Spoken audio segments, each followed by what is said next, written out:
Joe Monroe, and I'm actually here with a very special guest and a good friend of mine, Mike. Mike. I'm Mike with Mike W. Productions. You guys can find me on Mike W. Productions. And I'm here to talk to him about the Batman. No, you mean I'm here to educate you on the Batman. We'll see. We'll see which one Because this is like my Batman. I know this is before I was born, but Keaton's my Batman, bro. I'm slightly older than you, so it's kind of my Batman, but we'll see how it works out. Okay, how about this? We'll just come to an agreement and say it's our Batman, and Our let's just Batman. move on. Let's do that. We won't count the Flash. Why would we? Oh, exactly. Good man. All right, so in case you haven't noticed by now, we're going to be talking about Batman 1989, and that means it's the Tim Burton Batman. Exactly. The great Batman. The phenomenal Batman. I can't think of any other words to call him. Fantastic. He's the GOAT. The GOAT. The GOAT. The greatest of all time. Unless you're talking about voice animation, then Kevin Conroy is the greatest of all time. Yeah. I'll give you that. Same with Mark Hamill as being Joker, greatest of all time. Well, and same with the lady who played the voice of the original Harley Quinn. Oh, indeed. I can't remember her name off the top of my head either. So don't but she is the greatest of all time. She is my Harley Quinn. Okay, fair. Yeah, fair. That's actually not to give Margot Robbie any kind of business, but she is really good. Well, we'll go ahead and get into this. Yeah. Harley Quinn was actually created for Batman the Animated Series. Yes, She was not canon in Batman until then. Right. So exactly. that's kind of cool. Which we'll get into her a little bit later. Yeah. Of the 89 sequels, as you right. can see. There was only one filmed sequel of Tim Burton's, but there was many scripts that went down the rabbit hole, or Warner Brothers hell, as I like to put it. Right, yeah. Production hell. Production hell, that's what I'm thinking of. But the Batman 89 was originally, it was based off, loosely based off of the Red Hood storyline. Right. And the greatest thing about, and I wouldn't say it's the greatest, but something different from Joker's point of view, we actually get a Joker backstory, not only of who he was, what type of person he was, but we actually get a name. Yeah, Joe Napier, right? No, Jack. Oh, Jack Napier. No, the only reason I remember Jack is because it's played by Jack Nicholson. Right. Wasn't he a Joe in one of the many versions of the Joker? One of the many versions. Okay. Technically, in comic book canon, there's 3 Jokers at the same time. Right, yes, okay. This one is the gangster Joker. Right, yeah. No, not the Jared Leto gangster. The actual Jared gangster. Leto is actually more based off of the Red Hood version, where he becomes the fake Red Hood off of the cartoon. Yep. And he's the comedian. Yep. And he starts off with that, and I believe that's where they got most of his Joaquin Phoenix's Joker from. Yeah, and that's about the only premise, except for this rendition of the Joker, that has an actual backstory. True. Right. Which, if I'm not mistaken, in the comics, in The Killing Joke, wasn't his name Jack or something too? I think so. Okay.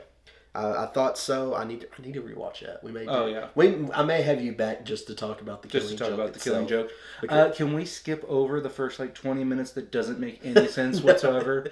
Well, I want to talk about the mood of it, right? Because that whole first 20 minutes had nothing to do with that story. No, it didn't. But we could skip that whole thing and be fine. It just. Are we talking about the '89 Batman, or are you talking about Killing Joke? The Killing Joke. Oh yeah. The movie. Yeah, where you had Batgirl and Batman getting it on. Yeah, that's just weird. Yeah. That just... We could kind of skip that and say it didn't happen and just go right into that version of Joker. That just reminds me of something that we're going to talk about with Batman 89 here after we do a little premise with the first and second one. Yep. Now, Batman 89, the very first film, started off with writer Sam Hamm. That's his name, Sam. And Hamm, it's Hamm, not Ham. Hem. Like a hymn, but hymn. But with the screenplay, it was not greenlit until after the success of Beetlejuice. Right. And before Beetlejuice, I quizzed you on this. Did you know what was before Beetlejuice? Well, now I do.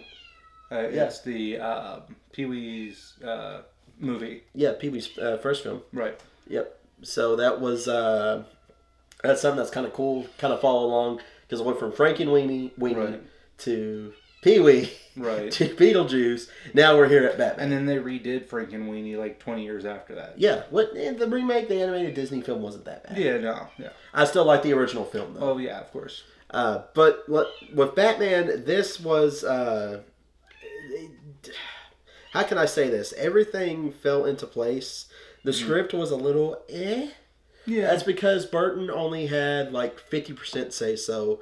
The rest was with Sam Hamm and the producers. Right. Which we'll get into. Which is typically how that works with any given movie. Right. Which we'll get. It was John Peters. That's the producer I was thinking of. Oh, okay. Yeah. That was the one that was, I think, was the pain, the thorn in his side. Right. Yeah. Because he was there every day and just to change everything. Yes. We'll get to that with the second film. Right. Because not many people know about now, that. I'm not saying that production doesn't help, because sometimes directors do go way off the beaten path on their art and stuff, and they start doing silly stuff, and it's just no longer about the story. I'll say this: if you're a producer and you don't know anything about the product you're trying to produce, don't say jack. Yeah. Don't say anything. I don't care if it's Batman, zombies, your mom's horse. I don't care. No, stop it. Yep. But it took place in Pinewood Studios. Wow, really? I didn't know that. And they actually built a town. I believe it was somewhere in Great Britain, because someone did a video on this. For Gotham? For Gotham, yeah. It was in the middle of nowhere in Great Britain. They used to do that a lot. And I don't know if it's still there or not, but could you imagine it's in the middle of the woods. Imagine stumbling in the middle of the woods. Oh, I'm in Gotham. Well, the Star Wars where Luke used to live is an actual place in, I think, somewhere near Egypt. It is. And you can go there, except for I think the Taliban took it over. Yep. So, sorry. Sorry, Star Wars fans. My point is, it's a common theme back in the 80s for them to actually just build everything. Yeah, let's just build it. Let's not do a studio set, and let's just... Oh, no, now it's all blue green screen. Blue green screen? Look at all of the Marvel stuff. That's all blue. The city that they're in isn't really a city. It's just them on a backlot doing this. Yeah. You know. Now, I do have to say, I talked about Ghostbusters last time. Right. The new Ghostbusters film, they actually filmed on location Afterlife? in New York. No, the new one that's coming out. Oh, the continuation of Afterlife. Yeah, they actually filmed on location in New York City. Oh, that's good. Well, I mean, it's Ivan Reitman's son. I mean, come on. Yeah, true. Son of a genius there. Yeah. But let's get back to Batman. We got way off topic there. Oh, no, I'm sorry. We ran down a little rabbit hole, but still, it all interconnects at the end. It will. But with Batman 89, it's not your traditional Batman film that we've seen later on. No. We didn't get, it's not your what's his name? Adam West Batman either. Oh, God. It went off of that reservation. There was no more... Child's Play is over with. This Right. is when we actually... The camp is dead. Yeah, this is actually when we get the dark, gritty detective Batman that everybody wanted to see. Yep. Now, a lot of people do confuse this Batman being the first full-length feature film of Batman. However, you mentioned Adam West in 1966. Right. Adam West actually had his own movie. Yep.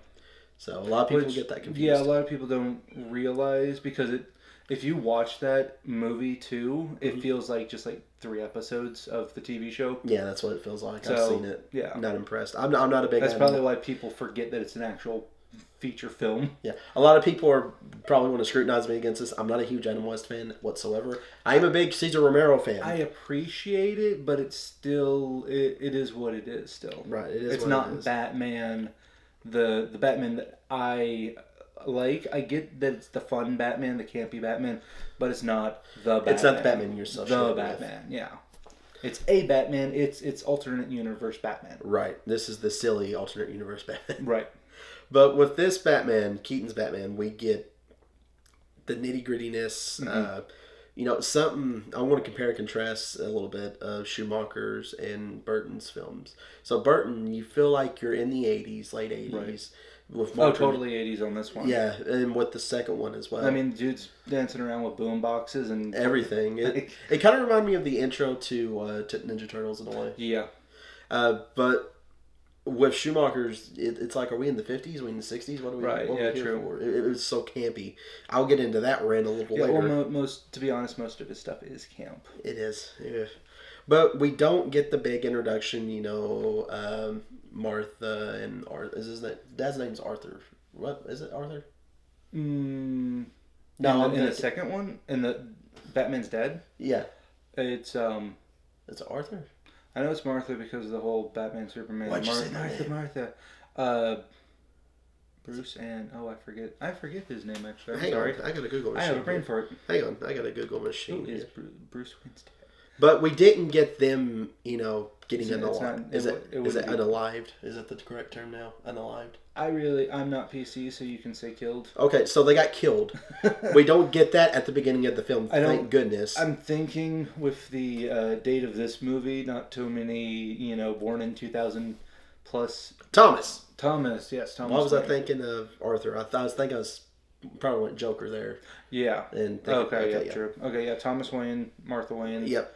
They got killed by Jack Napier depending on which version you're in this version because there's at least three different versions that I know of. Well, in this version we learned that Joker was actually Jack Napier, in this movie, yeah. It was the killer of Batman's parents and what created Batman. And I kind of like that in a way because you've got Joker who claims like Batman created me, which in turn Jack Napier kind of created Batman, which created him. Right. And I love that psychoanalysis of this film. True. And that's the battle of between Jack and Joker and Batman within this film. It's just a battle of wits, and that's what I love about it. That's how Joker and Batman was. Yeah. I absolutely hated that Joker died at the end, but understandably so, because I didn't think Jack Nicholson wanted to come back. Well, technically, didn't he just fall? We didn't actually see him die. This is before the campy, fatal death. No one dies in any movie ever. Yeah, before all that crap. I think, didn't Marvel actually start that before Endgame? But it is confirmed that Joker does fall to his death. Right. But, okay, so a little tidbit here. While Joker is, he states in the film, give me 5 minutes, then he looks up and he goes, make that 10. Right. And actually, if you start it from there until you see the helicopter, that's exactly 10 minutes. Okay. A little something Tim Burton did. Little tease on the... Okay. That an actual runtime, which is very, very far and few between nowadays. I'm kind of glad that they didn't, confirm that the Joker died in the movie. Like, you see him fall. Yeah. But there's still that little bit of artistic freedom that you could say... but did he actually die? Right. And it wasn't like they had a funeral for him or anything like that. He's just, he fell in a hole. Leave him there. Right. And that's the whole thing. I like the love interest of Vicky Vale. I love her. Yeah. Great love interest for Batman, even though in Batman Returns we get Catwoman as love interest, which has always been kind of the thing. Yeah. So, but you had something different. Right. Yeah. It wasn't like we're going to just go ahead and run into Catwoman. No, we actually have a different love interest. We're writing something kind of different. Right. So and a lot of people going back to the whole who killed the Wayne parents. Yeah. Some people like that it's the Joker, but some people say that it makes the story feel kind of small. Like it's always the same 5 people that are always doing the same 5 things. Kind of predictable. It's like, okay, but we had this other gangster who was just a gangster. Right. It wasn't anybody who's a main character in the thing. It was just some, nobody character. It's the Uncle Ben. It's the Uncle Ben. Yeah. But Uncle Sam Ben but it would be like having Uncle Ben be killed by Doc Ock or something. Yeah. Something. It just is like, let's just stick to the weird. wall and see if it works. Yeah, and with him being kind of just a nobody, it's like when they made him Sandman. Like, Sandman killed Uncle Ben. It was kind of like, but that just made this whole universe feel a lot smaller because, again, you're using one of the 12 characters instead of just some random guy. Mm-hmm. So it kind of... Some people feel that way, some people don't. I really don't mind it because it's part of the story. Mm-hmm. So, and you get other versions where it's just a random thug. Right. So like the... Joker. The Joker and the Christian Bale version was just kind of a random person. So it's pretty good on that. So here's something which we all know the story. We just basically gave a brief rundown of the first Batman film. So here's something I like to play that I played with my wife on the first episode. We're going to go into casting. Now, a lot of people... You mentioned Batman. A lot of people's going to come out of the woodwork just to play Batman. Right. So for Batman and Bruce Wayne is as follows. Mel Gibson. Okay. Kevin Costner.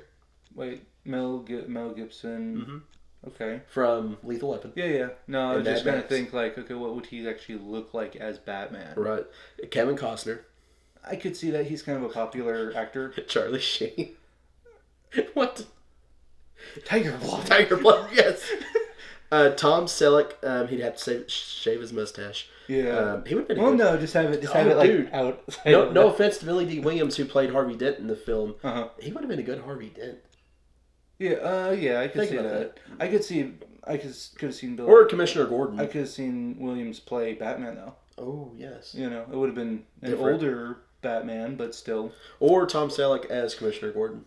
Yeah, that's true. That would have been good. Yeah. He would have had a mustache for it. Bill Murray As Batman? as Batman. He was highly No. considered. No. He was highly I considered. know because he looks good in a suit, but the way that he acts in like 90% of his movies is just too over the top. So, a little fun I fact. could see him doing Joker though. Right. Or Riddler. Riddler. I would say more Riddler, but I would see Robin Williams be more Riddler than him. Yeah, I could. Well, he was actually supposed to be a part of. We'll get into that Yeah. here. I got ahead of myself there. ahead. Sorry. Yeah. No, but So- you ran me off on that train, so I was like, okay, wait. I derailed that myself. Sorry. So, a little fun fact. Speaking of Bill Murray. So, Bill Murray originally, I mentioned this my first episode as well.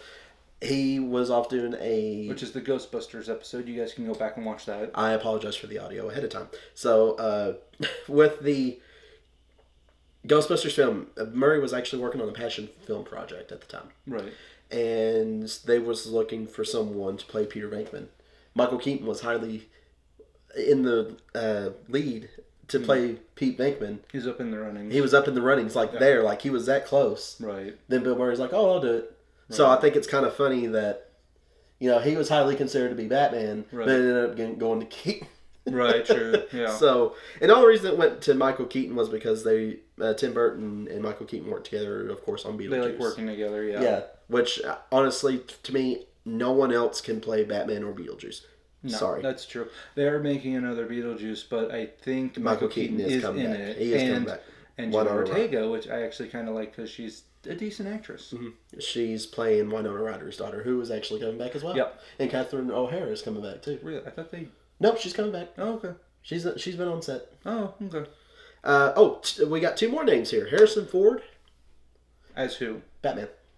No. Not seen Indiana Jones. Yeah, have you seen the last? Yeah. No. Leave me alone.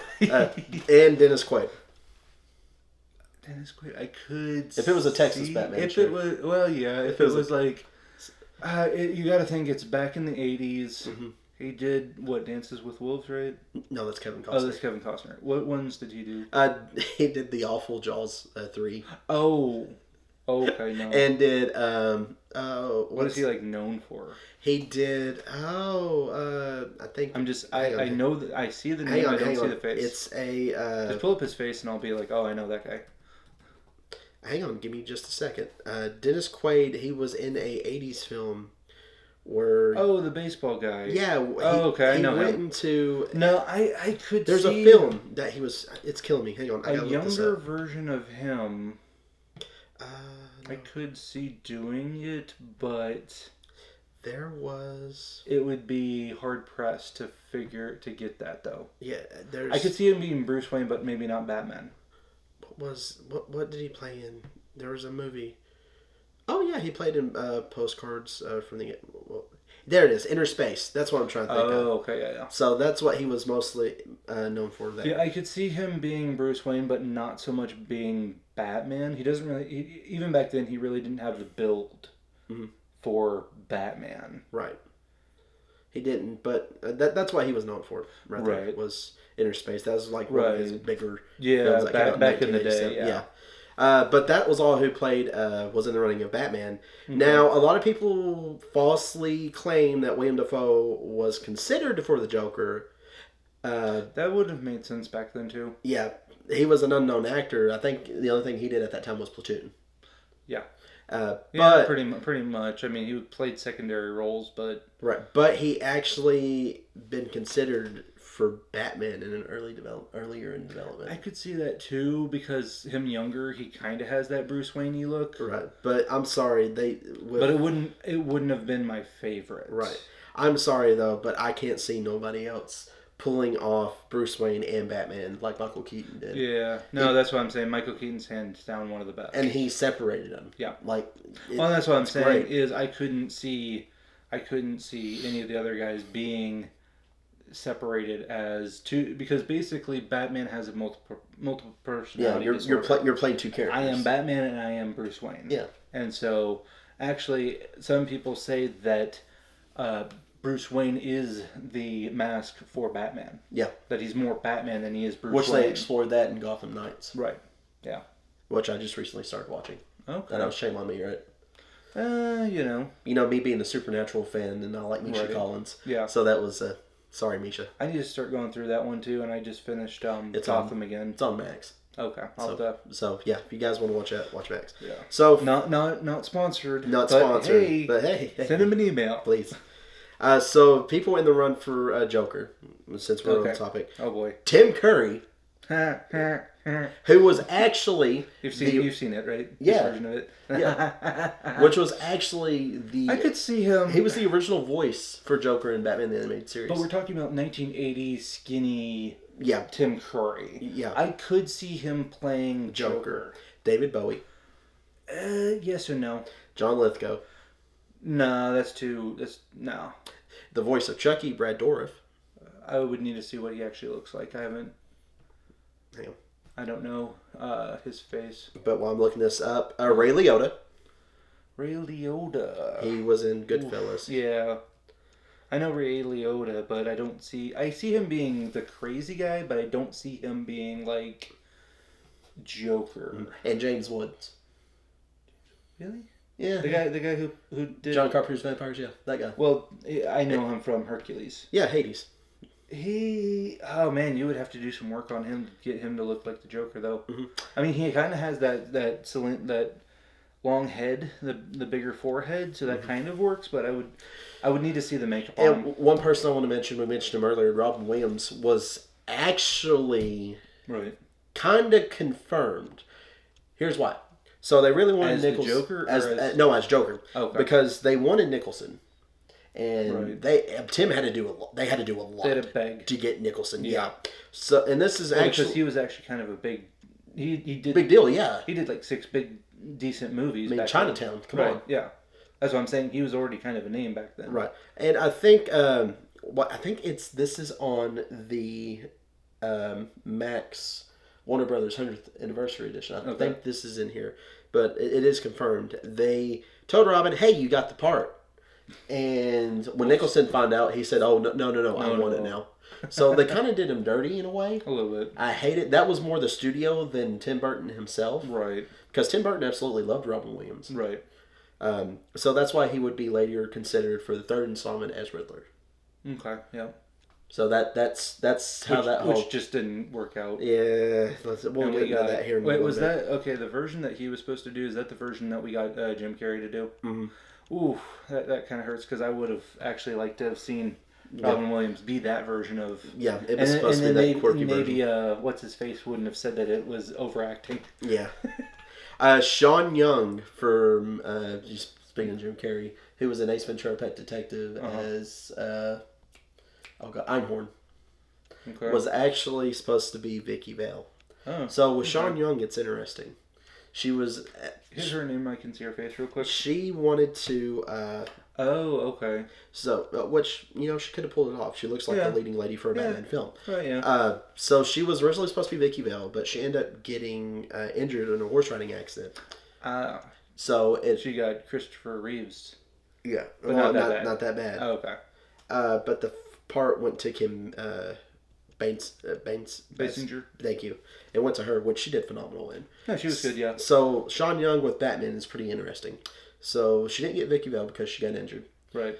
But she came back for Catwoman. She made her own costume and everything in the show parking lot. Tim Burton had to hide. But that wasn't produced, was it? No, that was her. Like, hey, I'm prepared for this part. Oh, but they just couldn't. Was that the one that they got the original Vicky Vale for? The one that we have now in Batman Returns? No. Vicky Vale was actually X'd out of Batman Returns. No, not Vicky Vale, but she was going to play Catwoman. Yeah, Sean Selena Young. Kyle. Selena Kyle. Right. but it went to the girl who played the actual Selena Kyle in the next movie. No, it No? actually went Oh. to Michelle Pfeiffer. Right, yeah. Michelle Mich- Pfeiffer in the next one. Yep. So Okay. so Sean Young didn't get the part because they didn't Pfeiffer. see her. Yeah.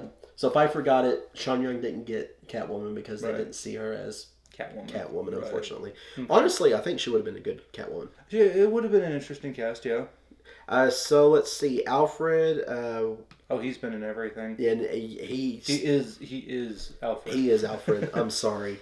There's no offense to anyone that did a TV adaptation or movie adaptation. I mean, that man was. The guy who does the Batman Return, the Christian Bale Batman, he does a good job. Michael Keaton.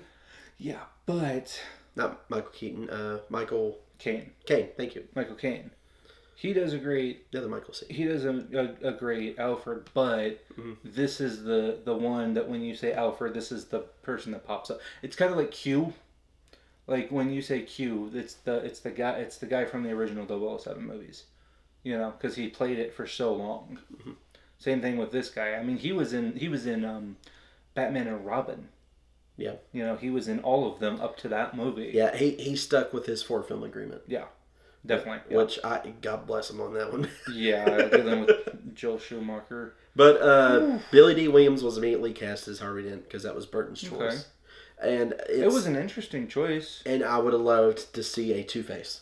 Yeah, an actual Two-Face, yeah. Because he could actually... Not many people know this, but Billy D. Williams actually does have an aggressive streak. Yeah. So him... He can turn like that. So okay. Not many people know that.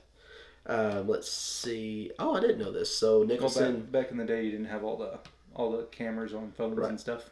So we'll just do the main two. We'll just do Batman and Joker. Okay. If Keaton and Nicholson was not available, who would you pick out of who we named? Oof, Keaton and Nicholson. If you need a minute, I already got my choices. Okay. For out of this list for the Joker, yeah. Honestly, I'd probably say Tim Curry first. Mm-hmm. Second would be probably James Wood. Okay. Just because that's Brad Dourif, by the way. Oh, okay. I could kind of see him doing it, but I would have to know more movies that he's in to see if he could hit that. He voiced Chucky. Yeah, but that's more dark than it is like. Yeah, sure. He would have been a more darker Joker. Yeah. But who would you pick as Batman? Batman out of that casting list right there. I mean, geez, you're hitting me with that. I'm sorry. I'm laughing at Charlie Sheen more than Bill Murray. So I'd probably do maybe Dennis Quaid. Okay. And maybe Tom Selleck, just because he pulls off the rich playboy type.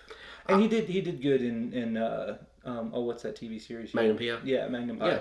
He did good in that, and I could see him do that character because he kind of played a rich guy who had toys. Yeah, it's just put a mask on him. That's it. Shave the mustache, and then you could give him a fake mustache. All right. I would pick as Batman. I'd pick Mel Gibson. Okay. I'm a Mel Gibson fan. Yeah, I can kind of see him. I can see it, but I can't see it. He can. It's his roles. Now you're talking about like 1980s. Yeah, this late 1980s. This was after. Yeah, so this was after Lethal Weapon and all that. Okay.